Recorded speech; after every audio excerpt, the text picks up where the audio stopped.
You'll know when you have a wild woman. She'll practice her craft without boundaries. She is truly autonomous. Her loyalty is only to the family she serves, a midwife who will not allow herself to be held back by a system she didn't create. This podcast is for the birth keepers who want to grow and change. We are open to learning through self-reflection and supportive community. We are creating this space to explore without judgment. We are remembering we were Born wild.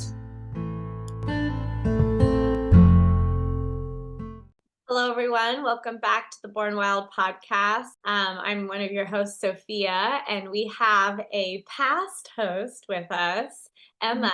She started the podcast with us, but has taken a hiatus because she's in the middle of finishing up her schooling for midwifery, and she's so close.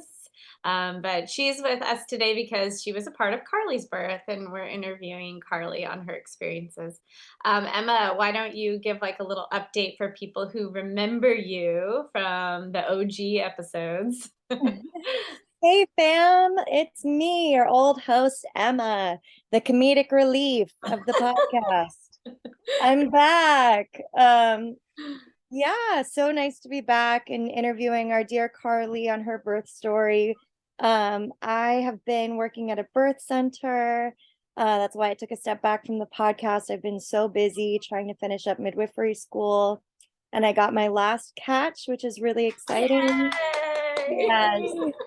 So I'm finally, the top of a mountain is the bottom of another, but I'm finally seeing the light at the end of the tunnel here with midwifery school, and beginning to figure out what the next phase of my midwife journey will be as a licensed midwife. So it's nice to be back. So exciting. Cool. Well, we are doing this together because Carly's your client. Carly hired you. You were like, I don't have a license. And she said, well, whoever you're working with then, I'll hire her. And so that's how I met Carly. Yeah. So we kind of did like a shared care. She was really your client, but, laws, I supervised. Rules is rules. Yeah. And then it turned out Carly didn't need any supervision. She just had to shit all herself. But we'll get to that. So yeah, let's send it over to Carly to take it away. You could just kind of introduce yourself to the listeners, say a little bit about your family, and then we'll jump right in. Okay. Hello, I'm Carly. I have 2 boys now. I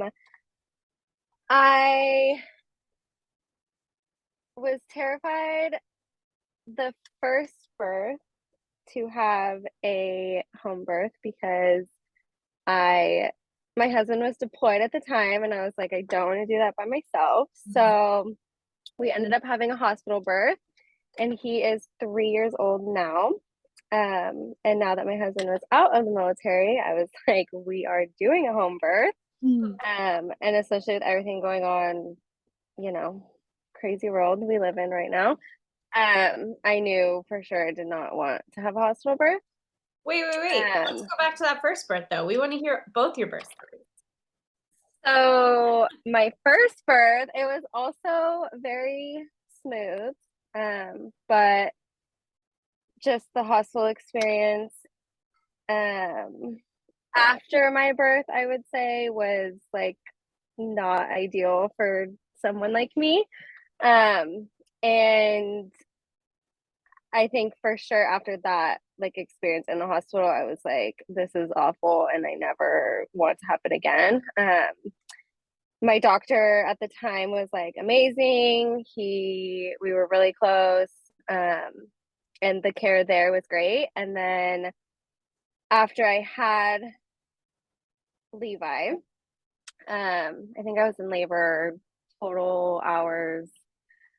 I think it was like 14 hours.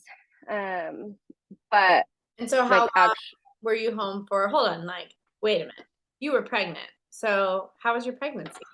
We're all it was great. I had the best pregnancy. I had no issues. I was feeling really great the whole time. I think it was something or someone giving me good vibes my whole pregnancy because my husband was gone. So that was cool. But yeah, it was great. I found out 2 weeks after my husband was deployed that I was pregnant. So we did he came back when I think I was 8.5 months pregnant. So he got to be there for the birth. I called him when I went to my last appointment. I think it was close to my last appointment.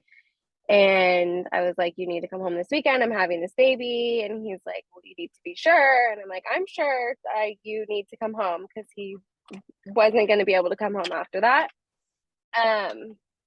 And so he came home. I think he came home on Friday, and he's like, let's go.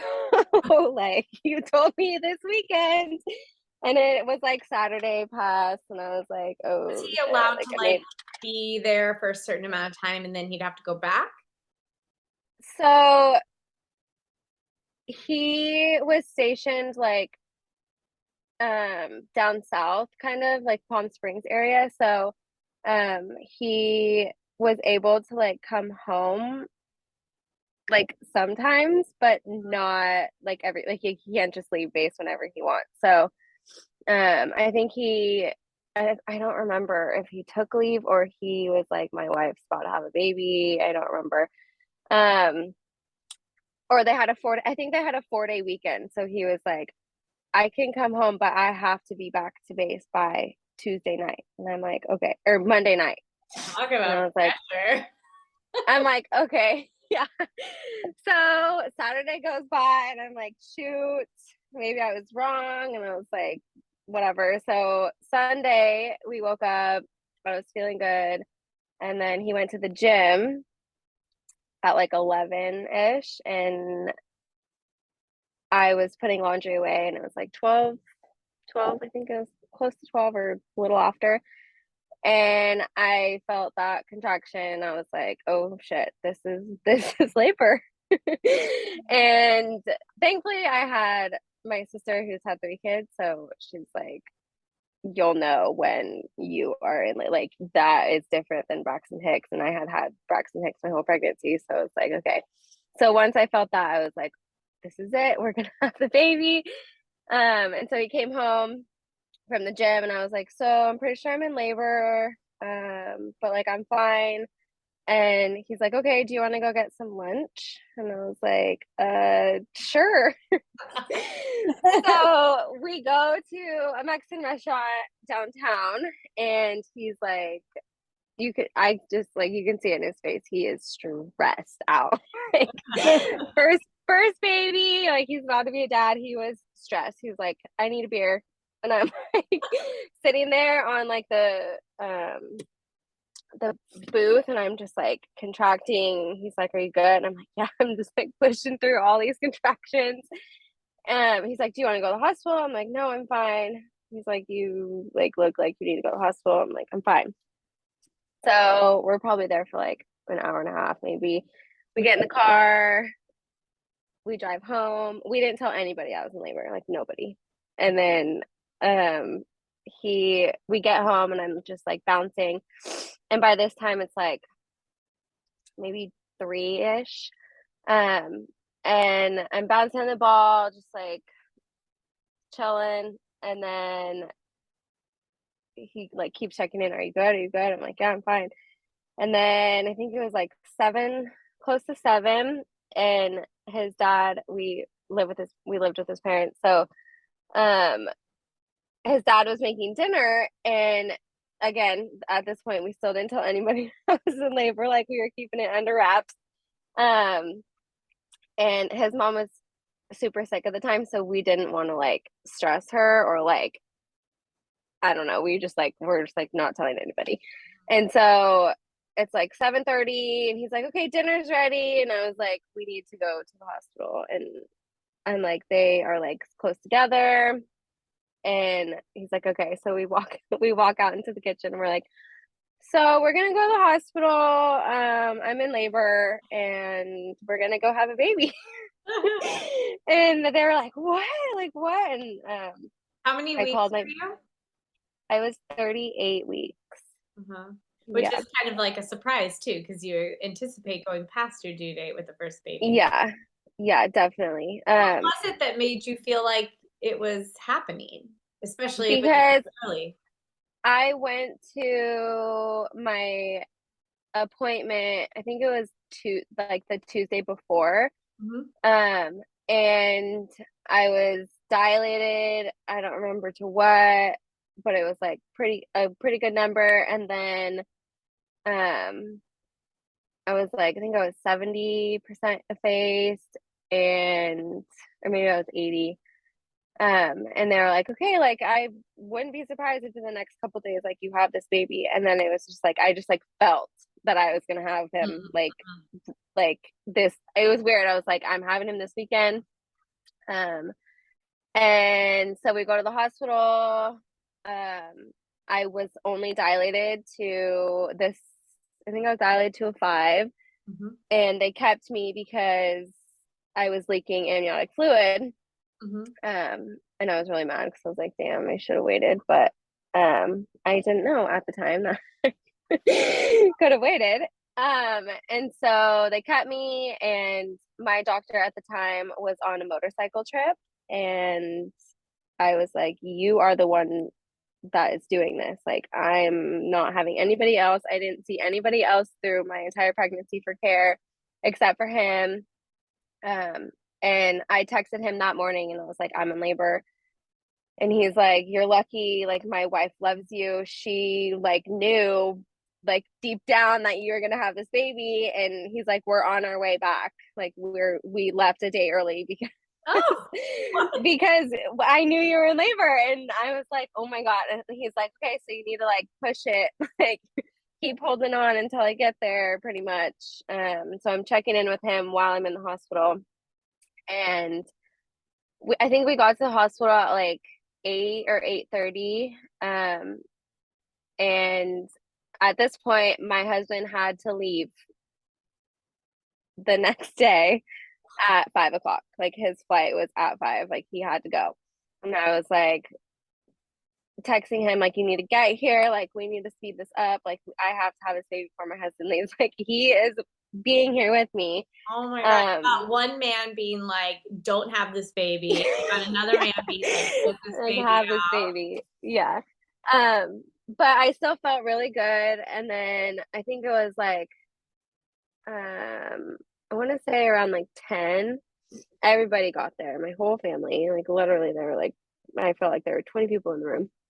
And this is when you could have anybody you wanted in the room. So, and then he gets my doctor, he comes through the door, and I'm like, oh, thank God.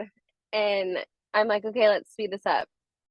And he's like, okay. So they give me Pitocin, and I still didn't get an epidural. I was like really, I was really trying not to get it. And then the Pitocin hit. I feel like they gave me fentanyl too, but I don't Wait, why remember. did they give you Pitocin? Huh? Why did they give you Pitocin? To speed up labor. Oh, had things like stalled out? They were just like, I wasn't progressing, but it wasn't like, I don't know. I was just like, I Kind of want like this. a routine thing. Yeah, it was like, we need to just like hurry up. Mm-hmm. Because I was like, if I'm in labor, there's people in labor for freaking 36 hours. Like, I'm not going to be that person. Mm-hmm. And I really wanted my husband to be there. So I was like, yeah, just do whatever you need to do, pretty much. And so he gave me Pitocin, and then they were like really strong, really going. And I think it was like 2 hours later, I was like, okay, check me. And I was still, I think I was at like an 8. And then at like, I think that was like midnight. And then I was like, okay, just like waiting, super impatient. And my doctor, he was like sleep deprived because he had just came on a motorcycle trip like home. So I'm like, he's like, okay, I'm gonna go home. I'm just gonna take a nap. like, you will not have this baby. And I was like, okay. So he left the room. And then I texted him and I was like, nope, break my water. Like, I don't want you to leave. I want you to come back in and break my water, I thought and your let's do water's it. open. That's why they kept you. Huh? I thought your water's open. That's why they kept you. Yeah. So I was leaking, but my water had not broke. Oh, okay. But because they tested me, or like, the whatever they do, and it came back like positive or whatever, that I had been leaking amniotic fluid, so they couldn't send me home. And then I think he broke my water, and I was like, oh shit. But then nothing. He's like, okay, let's wait. And then at that point, I was like sitting in bed. I think it was like maybe 5 minutes later. I felt him coming, and had I have known what I know now, I wouldn't have done this. But I felt like his head, he was like about to come, and I was like, I want the epidural, and my husband's like, you're gonna regret it. And my sister's sitting on the couch like, do not get it. Like, you are gonna regret this for the rest of your life. I'm like, I don't care what anybody's saying to me right now. Like, give me the epidural. And then they gave me the epidural, or the nurse came in and she's like, let me check you before. And I'm like, no, I don't want you to do that because I know what you're gonna see. And so they came in and gave me the epidural, and then the anesthesiologist left, and they were like, okay, like, let's just like wait, let it kick in. I'm like, no, I need to push. And they're like, oh, let me check. And they're like, okay, yep, you need to push. And so I pushed, and I think it was 4 pushes, and he was out. Wow. Yeah. And having an epidural, I like don't even feel like I'm pushing. It was, to me, it was like I was just making the faces to like impress everybody that I was pushing so hard. And they're like, great job, keep going, keep going. And I'm just like looking around like, like making the noises, making the faces. Yeah, and then he was born at 2:56 in the morning, and my husband got to be there for a few hours. He's like, I gotta go. Your baby like how women fake an orgasm or something. Yeah. Hold on. I said you birthed your baby how some women fake an orgasm. I'm doing the thing you said, making the sound. Yeah, exactly. I'm like, am I doing this right? I don't know. Oh my goodness. Wow. So what time was he born? At 2:56. And he had to leave at 5 a.m. or p.m. p.m. Well, at least there's that. Yeah. So he was sleeping the whole time after he was born, but I was like, whatever. But yeah, and then we got transferred into our own room, and they were like already mad at me because I had declined so many things that they wanted me to do. And for like the baby, like newborn procedures. Yeah, the procedures, and him being vaccinated, and we declined everything. And then we got transferred into our room, and the care was fine, but they were just like rude because they thought that I was like the worst mother ever because I was declining all these things. Mm-hmm. And so I was just like, but I was already at the point where I was like, I don't care what anybody is saying to me right now. Like, I literally don't care. And my mom was in the room with us, and my husband. And so my mom, they would come in and they would like, I think they came in with 2, I don't know what they were, but 2 of the vaccines. And I was like, oh, like, no, we're not. And they were like, what do you mean? And I'm like, we're choosing not to do that. And they were extremely rude. They told me and my husband, they looked directly at my husband and told him that I was killing my baby if I didn't do this. And at that point, I had already done all the research, and I knew. Just out of curiosity, is he still alive? He is. He is thriving. Yes, you got lucky. I know. I got very lucky.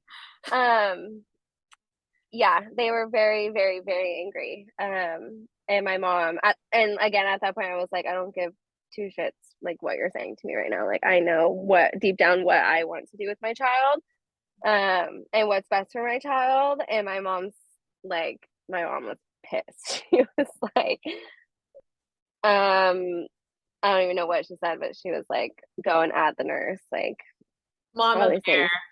She's yeah. And then and they just like kept repeating to my husband, like, your baby is going to die if you do not give him the shot. And I think this one, I think it was the vitamin K shot that they were talking about. Yeah, that's the one that they usually get the most uppity about. Yeah. And they, at that point, like, my husband knew how like anal I was about the whole thing. And you know, husbands, I send him things all the time, like, read this, I want you to read this, I want you to read this. And of course, he's like, yeah, whatever. So he doesn't do any of the research that I'm doing. And so he's just basically going off of what I'm saying. And now that there's a doctor staring at him in the eyes, telling him that our baby is going to die if we don't do it, he's like freaked out. And so they leave the room. And I'm like, what are you feeling? And he's like, I don't know, like, I feel like we should do it. And I'm like, okay. I was like, we are not doing the Hep B, like, that is out of the question. And I was like, if you feel comfortable if you feel more comfortable doing this, like, I will settle with you for this. And so we ended up giving him the vitamin K. Which is such a bummer, because on one hand, you have you who has done all the research, and has made the decision not to, and then the other parent who has done no research. And a doctor like telling him that we're killing our child. Yeah. And it was very frustrating, irritating, and all the things. And that was just the nurse. And then the pediatrician comes in. Two, actually, they swapped, like, one came after the other. And they came to check on the baby because, you know, they do the care after the 2 weeks or 2 days or whatever. And so they were coming in to tell me all about it, make me the appointment. And they were like, we see that you declined these. And I was like, yep. And again, they looked at my husband, told us that we were going to kill our baby. And then I was like, we did the vitamin K, but we're not doing Hep B. Like, there's no, and we declined the eye ointment, which they were also mad about, but I'm like, it's a, like, antibiotic, who cares? And then they told us that we were not welcome in any of the pediatrician offices in our town if we do not fully commit to a vaccine schedule right then and there. And I was like, okay, that's fine. If you don't, like, that's fine. I was not bothered. I was bothered by that because of, like, the rules and laws that they have with that. But I wasn't, because I knew if I needed to take my kid to somewhere, I could find somewhere that he needed to go. Which we did. So we took him 2 days later to a different town. And they just, like, asked, like, oh, was he vaccinated? I'm like, he got the vitamin K, but not the Hep B. They're like, okay, no problem. Went on with our appointment, and it was completely fine. And that was his 2-day appointment. And then he had VSD, so a hole in his heart, while he was in my stomach. And then they still heard the heart murmur after he was born, but it was, like, very faint. So we went to a, what are they? Is it a cardiologist? Mm-hmm. Yeah. So we went to a cardiologist. I think it was he was 2.5 weeks old. or 2 months old, I forget. Or maybe both. But after that, after his last appointment with them, they were like, they're completely closed. Like, you don't need to come back. Everything looks great. And he did not go to one more doctor appointment until we took him to the ER a few months ago, and he's 3.5 years old. And he's had the colds and all that, but he is healthy. And yeah, I still regret to this day giving him the vitamin K, but I'm just like, and yeah. Yeah. Well, it's the But only they were like, alive, so that's good. yeah, I know. Yeah, I know. Yeah. Thank God. So was that like a big influencer on having a home birth, was like not having to fight people for things like that? Yeah. And I knew like all doctors are different. I think it's really messed up that where I live, all the pediatricians, like literally on their website, it's like, if your child is not vaccinated, you are not welcome in our office. And it's like, okay. Well, anyone listening, because it's getting harder and harder to find supportive pediatricians. If anyone's listening, I do have a short list that tends to be getting shorter for like Sonoma County, Marin, Napa areas. For anyone who's doing delayed or skipping vaccines altogether, I have a list of supportive practices. So if anyone needs that, they can reach out to me. Good. And if you have Kaiser, there are lots of Kaiser doctors who will welcome you with open arms if you choose whatever you want to choose for your child. They are way better than whatever the other ones are called. That's great. Yeah.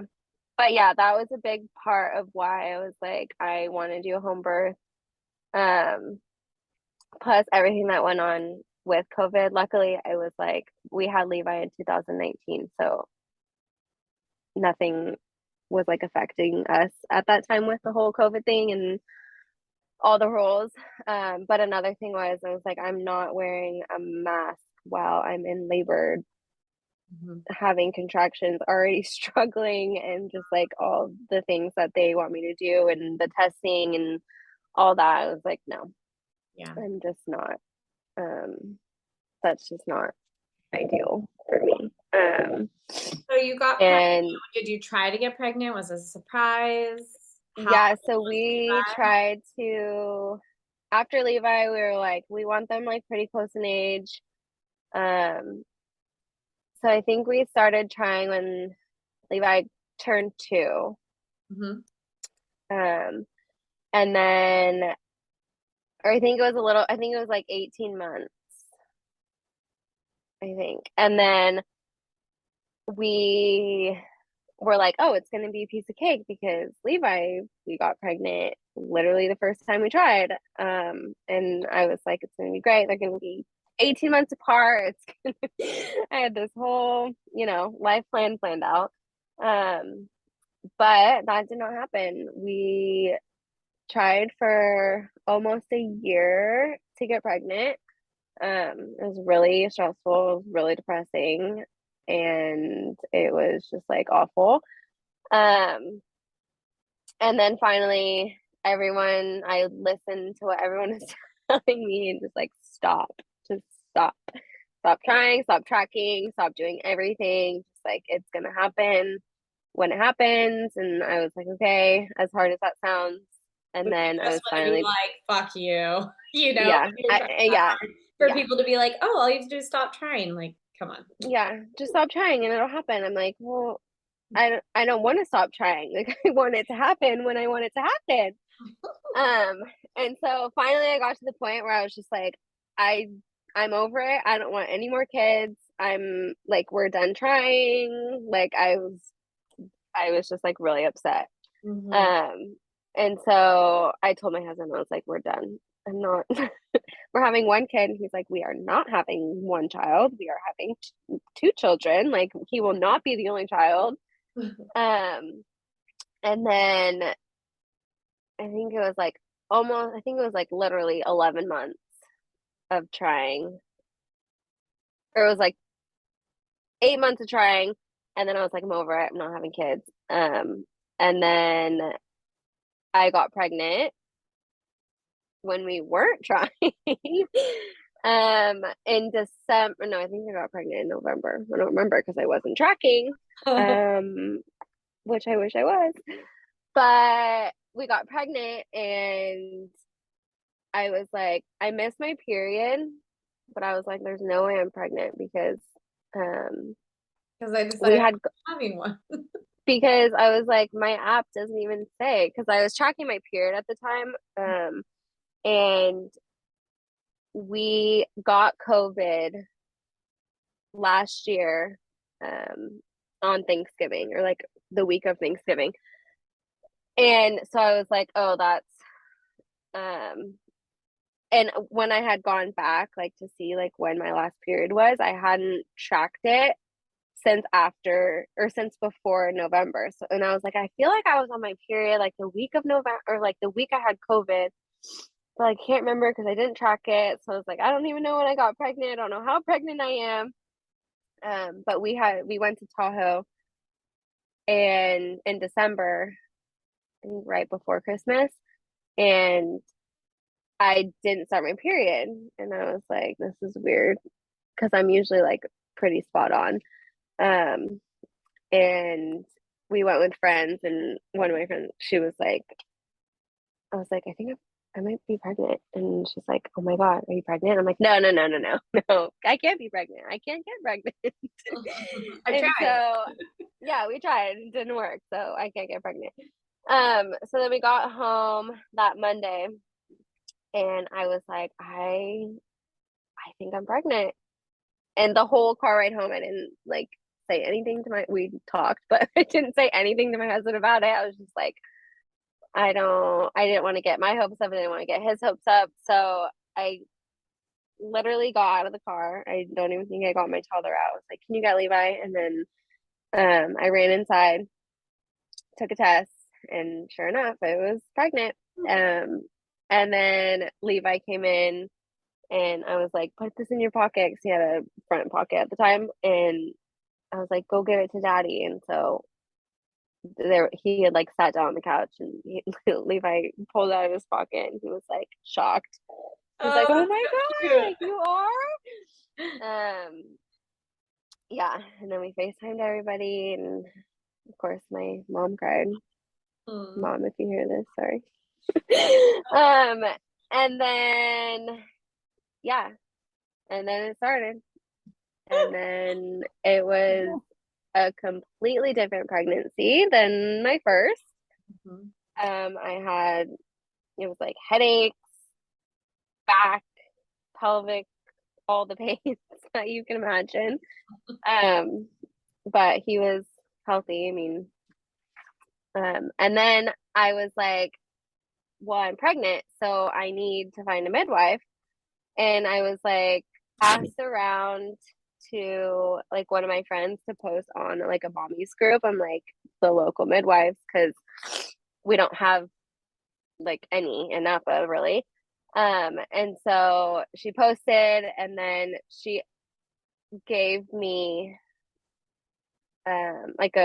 she like screenshotted me, and Leah was one of the names. So I had reached out to Leah, and then I saw like on her Instagram or something the the podcast name, and I was like, wait, I've seen that before. And I was like, Emma, and I was like, Emma's my and then I was like, yeah, and then I was like, Emma, she's the one I want. Like, that's who I want, because I had done a couple births with Emma prior to this, so that's how I know Emma. And she was amazing, and watching her do her thing in birth, I was like, this is who I want. Unfortunately, not at my birth, but this is who I want to like have my care with. And so I reached out to Emma, and Emma got me in contact with Sophia, and then from there it was lovely. But yeah, so 9 months goes by. Well, 9 months, right? And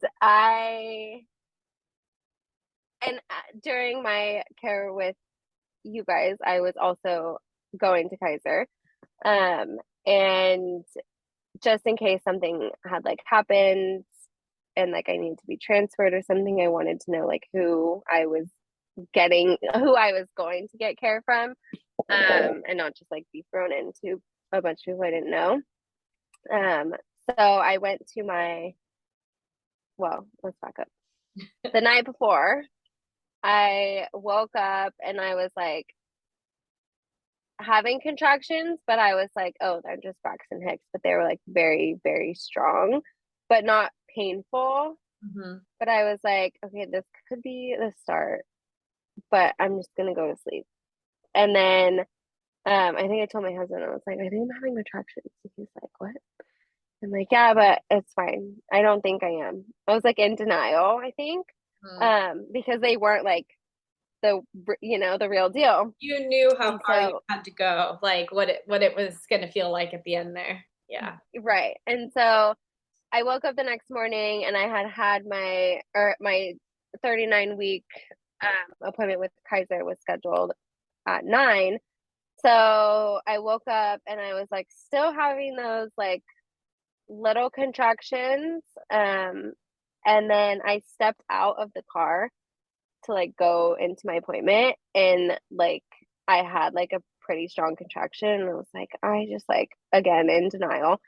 And then I'm like, I feel fine, like it's great. I'm fine. It's just like it's not. And so I go into my appointment and she's like, I forget, what was it? 4 centimeters? I could look it I up. think 4 centimeters, 80% effaced.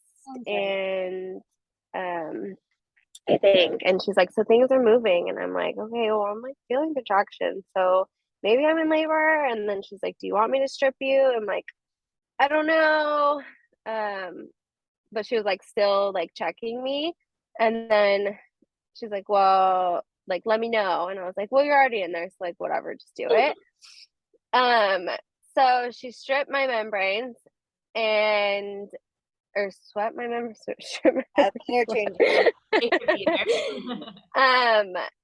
And she's like, you may have this baby in the next 24 hours, you may not. And I was like, okay, like whatever. And then it was like I immediately walked out of Kaiser and it was like boom, contraction. And I was like, okay. And I think it was like 10 o'clock at this time in the morning. And so I called my husband. I'm like, so she saw my membranes. I'm pretty sure I'm in labor. But like, let's go to the chiropractor. And he's like, okay. So he's like, I'll meet you there. And I'm like, okay. So I drove there, and then I'm like in the car waiting for him because he was like coming from a haircut or something. And I'm like, I'm like, yeah, she wasn't kidding. Like I could be in labor, and I'm pretty sure I am in labor. And so I was like sitting there, like having really strong contractions, and of course it felt like a million years it took him to get to the freaking chiropractor. And so we go inside, and I'm like having to like stop walking, like even before we get into the chiropractor. But I'm like, I'm fine. I can walk and I can do all things. Yeah, it might stop me, but like I feel great. So we go in the chiropractor, and I'm like on the ground, like in like on my hands and knees, like contracting, and our chiropractor's like, are you okay? And I'm like, I'm having contractions. It's like, okay. And so in between contractions, he adjusted me. This is the first I'm hearing of her being on hands and knees. I was just gonna say that, Sophia. I'm like, this really would have been nice to know. Would have been nice. When we talked to Carly, she's like, I'm fine. No, this was like the only reason was because this was like 2 hours before I even talked to you. And by that point, they were like 12 to like 15 minutes apart. So I'm like, I'm fine. They were just strong when they hit. Okay. Yeah, I'm fine. I'm fine. They're pretty strong where I'm on the ground, but it's fine. Yeah. And so we go home, and at this point it's like close to 12, and I called Sophia. Like, or she called me, I don't remember. I think you were texting me some things, and so I called Yeah, you. I think I was texting you, and then you called. But I'm like, she's like, okay, well, like, what's the time? And I'm like, well, I think they're like 4 minutes apart from what I'm like thinking, but I feel great. Like, she's like, okay, well, do you want us to come? I'm like, no, I don't think I'm gonna have him until like later, like late tonight. Like, I feel really good. Yeah, and I think they were remind me, were they still like a little bit short too? Because we were like, Yeah, well, I was like, it could yeah. go either way. Like, it could like pick up really fast, or because we were also saying it could peter out too with the stripping of the membrane. Sometimes it just like stimulates the uterus for a while, and then things slow down. So we were like, Hmm. it could go either way. And what So did in my mind, I'm in denial still, and I'm like, oh yeah, Sophia's probably right. It's probably just she stripped my membrane, so I'm having just like, some pain. Mhm. And then I don't know if I think my sister and my mom came, and they live out of town, so I think I called them after I left the doctors, and I was like, I'm pretty sure I'm in labor, but I'm not quite sure. But just like come down just in case, because I know you want to be here. Um, so they immediately got in the car and drove down. So they got here, I think at like 1 or something like that. Um, and so I was like, no. I was like, it's fine. We have time. You guys don't need to come. And they're like, okay. And probably deep down in their minds, they're like, we. I think I just kept I don't know. reminding you, it could go fast once it does begin. I was Yeah, like, it I'm could at the go birth fast. center in Sac. I'm an hour and a half away. Just I let was me like, know. let me know. Do you want us to come now? I'm like, no, I think at I one have point I texted time. you, we don't have to come, and it would be totally appropriate if you wanted us to come. Yeah, I don't even know what time that was, but I'm like, so I'm walking around my house. My sister like won't let me sit down. She's like, just keep walking. I'm like, it's like I'm walking and I'm stopping and I'm walking and I'm stopping. And we're timing my contractions, and they were just like staying consistent at 4 minutes apart for like a few hours. And then I finally was like, I'm over it. So I laid down, and my mom gave me a massage at 5 o'clock. And then they were like getting stronger, but spacing out. So they were like really strong, but like 7 or 8 minutes apart. So I'm like, well, now things are like slowing down. And then I was like, so I'm Probably fine. Like, would last longer, right? yeah. That can happen where it's like they space out, but they last longer, and then they start to get Hmm. closer together. Yeah. So it was about 6 o'clock or almost six, and my sister's like, okay, you need to get up. Like, you need to get up. Stop laying down. And I'm like, okay. So I got up. Well, I sat up, and it was like immediate contraction, like no break in between. Like, I was like trying to catch my breath. Like, I was like, oh my God, we need to text. we need to call Sophia. And so I was like, I think I like tried to stand up out of the bed, and I was like shit. Like, I'm too late. I know it. And I'm like, please. And so I go to the bathroom, um, and I like sat down on the toilet to pee, and I texted my husband. I think he was like outside. And I was like, you need to fill up the tub now. And he's like, oh shit. Um, and then I think he called you. I don't No, remember. you were right the first time. You texted me I because texted. Emma called me a little while later. She's like, "Did you see Carly's text?" I was like, "What text?" She's like, "She's ready for us." It was like 20 minutes ago or something. I was like, "Oh my God." Oh yeah, because you're like, I told you to call me. He told I'm you like, to call me. yeah. So Then yeah, he did call me. because he was like, she wants to get in the tub. I was like booking it. At this point, I had already gotten in the car. I was like, I'll walk around Whole Foods. I just need to be in Napa. Crazy. And so, yeah, we're driving on the freeway when we get the text that things are really happening. Yeah. So I go into the other room where we're filling up the tub, and the freaking they screwed the hose. I don't know if they told you this when you were here, but they screwed the hose on to the shower. And as the tub's like filling up, it shot off of the shower. And so I hear my husband like, oh shit. And I'm like on the ground and like all fours. I'm like trying to breathe. And then I hear the oh shit. And I'm like, oh my God, he just broke the shower. The tub's not going to fill up. I'm like, that happens. I'm like, you get a kink in the hose because the water pressure builds and then it just like launches. Yeah. So make sure you have no kinks in your hoses. So he like fixes it and then it's filling up, and I'm like, when is this tub going to be filled? I'm like, I need to get in the tub now. And I think it was like, I want to say it was like 18. And I was like, it was fine. It took like 15 minutes for them to fill the tub up. So I get in the tub, and I'm like, where's Sophia? Keep me updated. I need to know. And they're like, she's like, ETA was like 7:20, I think. And something like that. And I was like, okay, I just gotta keep it. Just gotta keep this baby until 7:20.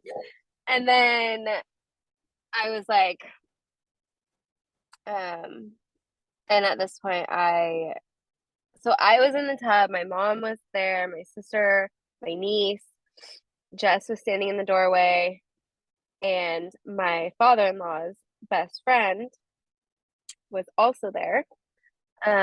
It's just hilarious, like all the different people who were there. There's so many people. Best friend. My father-in-law's best friend, who is a retired fire captain, and he was like, I was like, I don't know if my midwives are gonna make it in time. And he's like, okay, like I will be there in case you need me. And I was like, okay. And he's like, I just want to let you know if they don't make it, and like even just in case, like I need to call like my people at the fire department to like be here for backup for me. And I was like, honestly, like if you have to do whatever you have to do and you feel more comfortable with that, like that's great. Do what you need to do. And so I was like, but they will not be coming inside unless it is like medically necessary. And they're like, okay. And so it's like 7:00 and I'm like still holding on, and I'm like almost there. I'm like, I feel like I need to push, but I also feel like I can hold off. And then I think 7:11, my water broke, and I was like, my water broke, and then Jess was like, oh shit. Everyone's like, okay. I'm like, I don't need to push yet. It's fine. And then they were like, okay. And then I was like, I need, like, I don't know how long after. It was not long after, but I was like, I need to push. And I'm like, where's Sophia? Where are they? They're like, she's like literally 5 minutes away. And I was like, okay. And then thankfully you were on the phone. Obviously I'm thankful for everything, but I'm extremely thankful that you were on the phone during this time, because you specifically said nobody touch the baby except for Carly. And so I was like, in my head, right when you said that, I'm like, oh thank God, like because I knew something was gonna happen. So I'm like, I need to push, and they were like, okay. And so my husband like ran out and told them that I needed to push. And so he came in to the room, And I pushed, and then I was like taking a breath, and then I pushed again. So I think I did 2 pushes, like nothing happened, and then the third push, his head came out. I think my husband was like talking to you. It's like the head came out, and then that's when you were like, nobody touch the baby.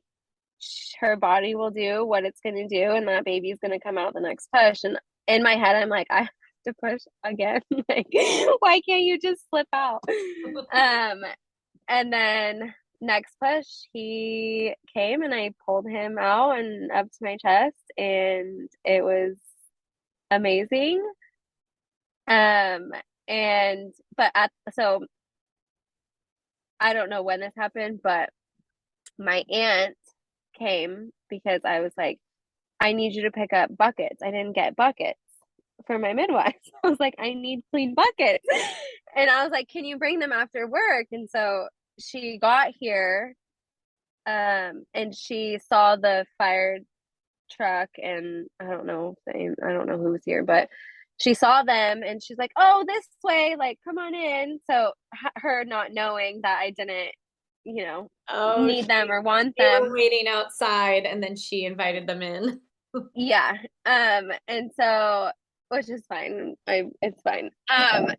And then so I open my eyes after. So my eyes are closed as I'm freaking pushing them out, and then I pull it up to my chest, and I open my eyes, and the medics like all around me. And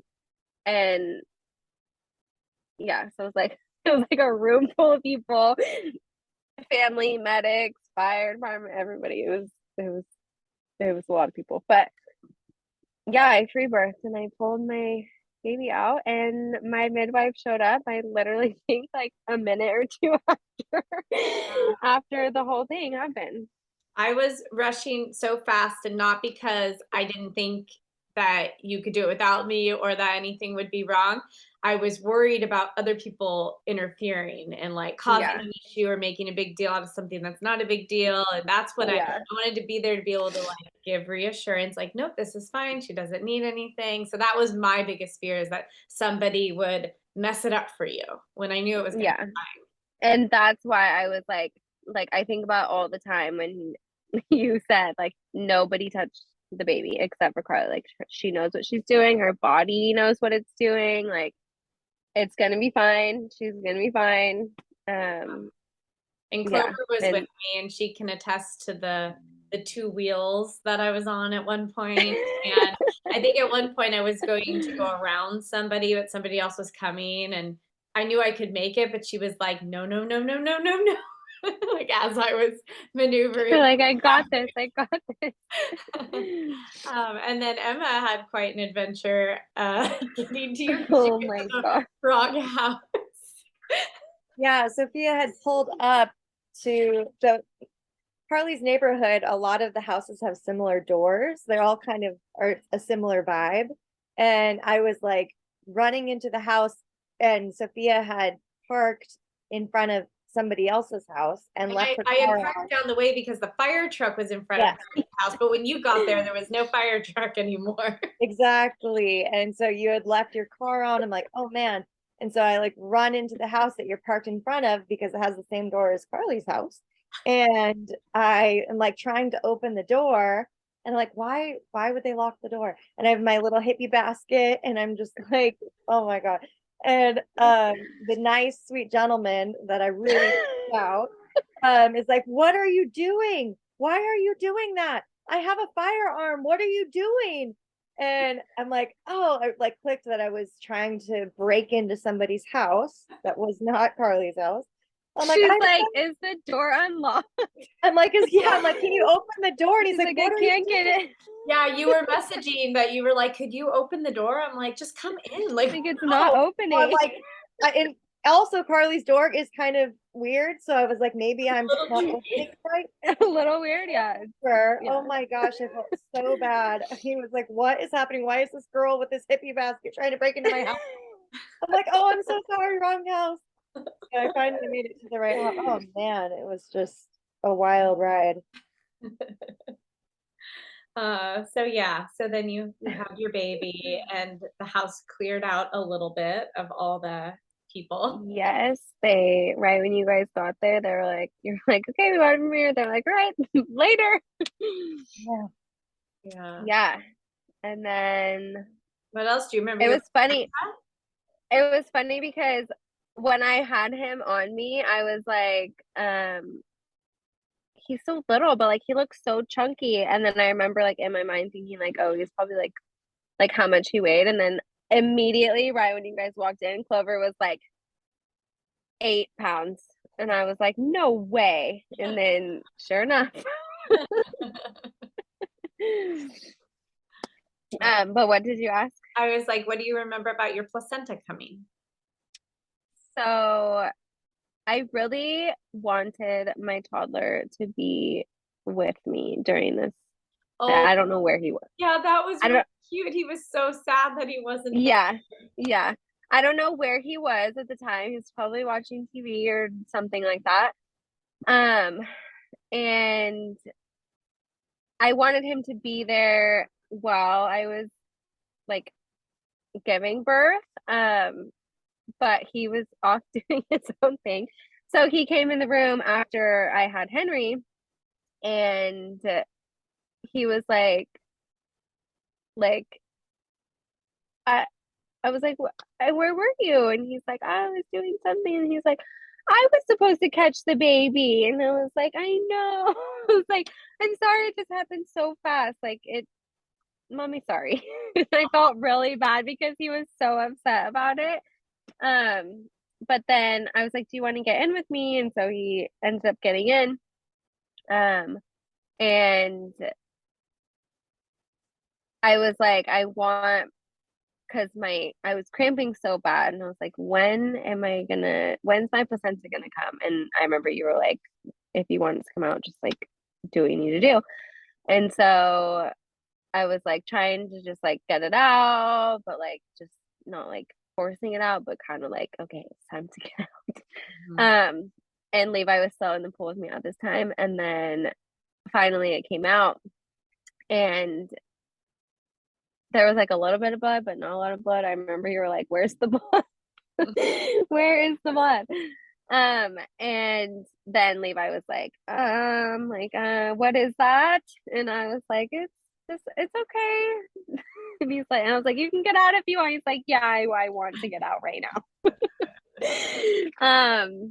But yeah, and then you guys got me a bowl, and it floated in the water with me while I was with Henry, and it was so cool. I think that it's just like the coolest thing ever. Everyone thinks it's disgusting. But yeah.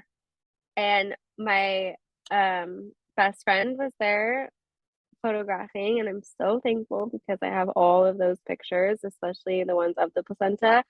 And everything with that, it was just like, it was so cool. So if you have a home birth, make sure you have a photographer because you will regret it if you don't. Yeah, I love my birth photos. Yeah. Yeah, they were really. I know we're at time right now, but I want you to touch briefly on your breastfeeding journey and gagging your son. I just think that will be such good information for somebody. Yeah, I think it's really good information. So after Henry was born, he latched like not right away, but like we were still in the tub when he latched. And then so I was like, oh, perfect. And I was like, thank God. And then he was good for about 2 weeks, and I even remember at like the next day or like the next week when you guys came, Emma was like, does it hurt like when you're breastfeeding? And I was like, no, just like normal newborn, just like the pain when they latch, but then it goes away. And so to me, it was like nothing was wrong. And then I think 2 weeks later, he started getting really gassy, really fussy, like 24/7 crying if he like wasn't sleeping or didn't have his binky in. He was just like really upset and uncomfortable. And I'm like, what is going on? I'm like, does he have colic? Like, I don't know. Like, my first didn't, so I have no idea. And I had been going to the chiropractor my whole pregnancy, and then I knew we were going to go with Henry. So we had been going with Henry. And I walked in one day and I was just like, I don't know what I'm doing wrong. Like, is it my milk that's hurting him? Like, I'm not sure. And so they like did like a thorough check on him, and they were like, okay, we can see. And so I think it was Jacob that saw him that day. And then Jacob had texted me but later that day and was like, I just had like a three-way call with 3 of our chiropractors. We want you to come in 4 to 5 times a week with him. And I think it wasn't until that next appointment when Dr. Brittany was like, I want you to gag him every single time you feed him. And I'm like, what? And she's like, I know it sounds weird, but like, I want you to gag him. Like, just slowly stick your finger down his throat until he like makes that gagging noise or like the reflux. And I was like, okay. And so because the vagus nerve, Henry's vagus nerve, was not activating as it should when he nurses. So instead of him sucking when he was nursing, he was biting down, and the milk was just pouring basically into his stomach, and he wasn't properly digesting. And so gagging him stimulates that vagus nerve in babies, which it helps, like it's all attached. So the vagus nerve is like connected with the digestion. So like it just wasn't working properly. And so I started gagging him every feed. And within even like that, after he got off the table, like that first time, I went and sat down and nursed him. I gagged him first, and it was already like the latch was controlled, the nursing was controlled, like he was like sucking instead of biting. And I was like, okay, like how cool, but like how weird. And so we've been going, he's a little over 2 months now. And I think it was like 2.5 or 3 weeks is when we started going 4 to 5 times a week and gagging him every day. I just stopped gagging him. Wow. Yay. I went in last week and I was like, when can I stop? Because they were like, gag him until we tell you to stop. And so I knew like he was already like so much better. The gas was like slowly going away. He was like happier, not as uncomfortable. And so I think I gagged him for a month, a little over a month. Every single feed, even in the middle of the night. Oh my gosh.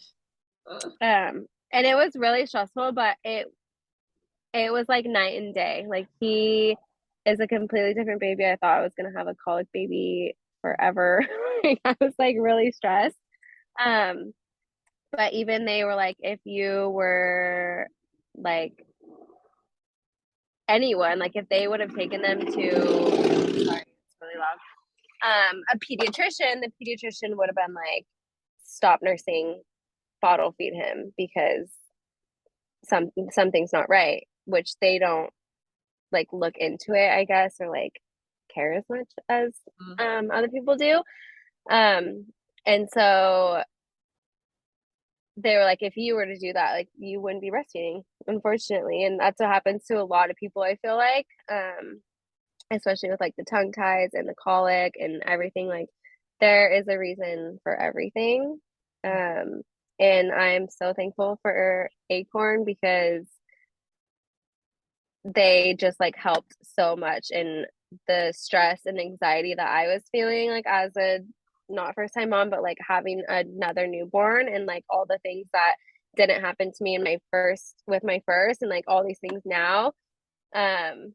and had I have taken him to a pediatrician and been like, he's not latching, like I don't know what's wrong with him. I don't know what they would have told me, but I'm sure it wouldn't have been what I wanted to hear. And probably not helpful information. So yeah, it's strange, but everyone's like, how's Henry? And I'm like, he's good. They're like, well, remember when he was like this? I was like, yeah. They're like, how'd it change? I'm like, so I gagged him. And everyone's like, what do you mean? I remember the first time I told like my parents, and I'm like, yeah, I have to gag him. They're like, what?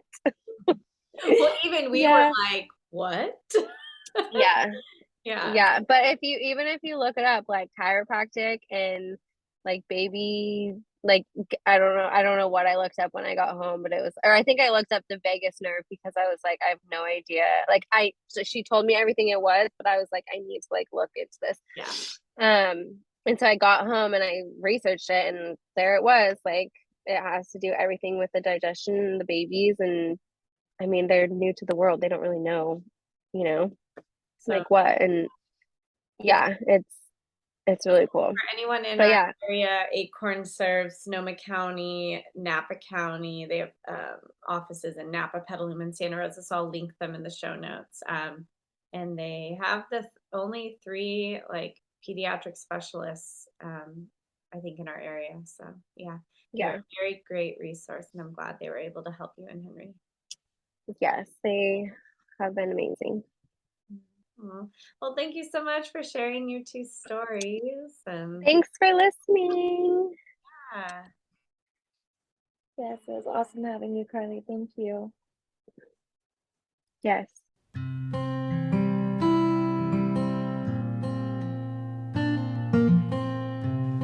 Thanks everybody for listening. You can find us at Born Wild Podcast on Instagram. For inquiries or feedback, you can email us at bornwildpodcast@gmail.com. You can find me, Emma Ray, on Instagram at Emma Ray, REA. Sophia at sophiabirth.com. And me, Leah, at Bay Area Homebirth. We would really appreciate it if you would rate and review us on Apple Podcasts. It helps us reach more people. And as always, Stay wild.